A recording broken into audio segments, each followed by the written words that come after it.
You may come for me at the marriage time. I shall come for him at the birthing time.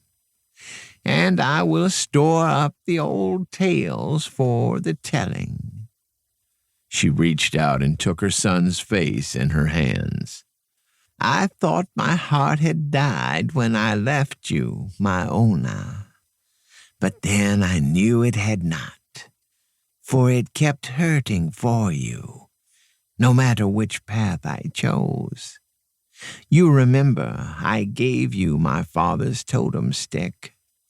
Raven called you a shaman even at your birth. I, too, was afraid when I first knew I had visions. But you must not be afraid of them, my son. They are dreams of power." Caleb smiled tautly. "And you remember, my mother, that I threw the totem stick across the fire. Raven does not know everything. I am not afraid. I simply do not see with your eyes anymore. You sent me to the whites. Now their world is mine.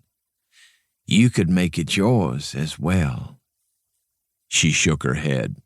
"You were never far from my heart," Ilchee said softly, "in all these seasons, and you shall never be far from my eyes again. But we do not have to breathe each other's cooking fires, nay?" She stood on the shore and waved them farewell, her long robes trailing behind her, her gray hair shining in the sun.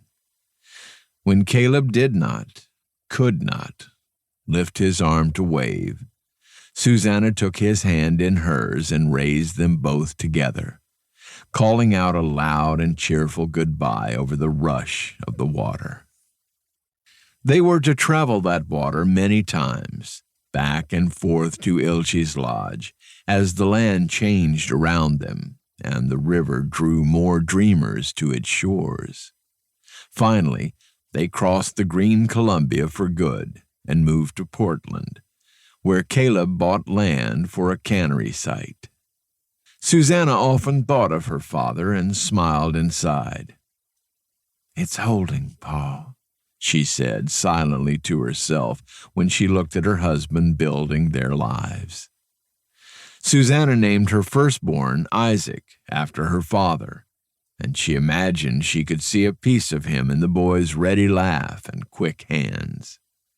As she had promised, Ilchee crossed the river then to take him in her arms gently, solemnly, and hold him high in the air. "He, too, has a head like the moon, like his father before him," she said.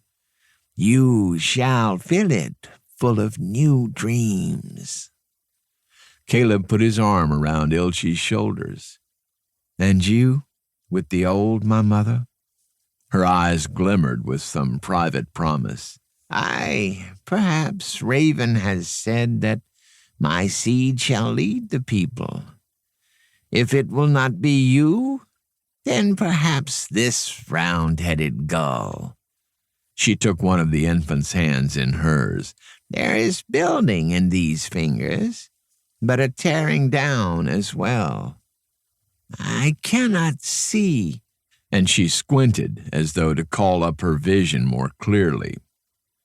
Suzanna gently extricated the infant from his grandmother's arms. "Such talk, you two. This is one nation now. Didn't the president just say so?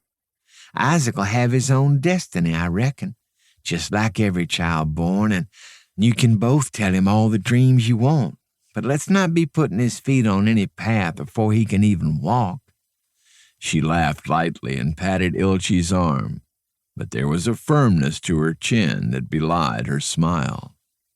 Ilchee relinquished the child readily, but she gazed at a place just over his head, her eyes widening with secret wonder, an infinitesimal dimming of joy, and she said nothing more.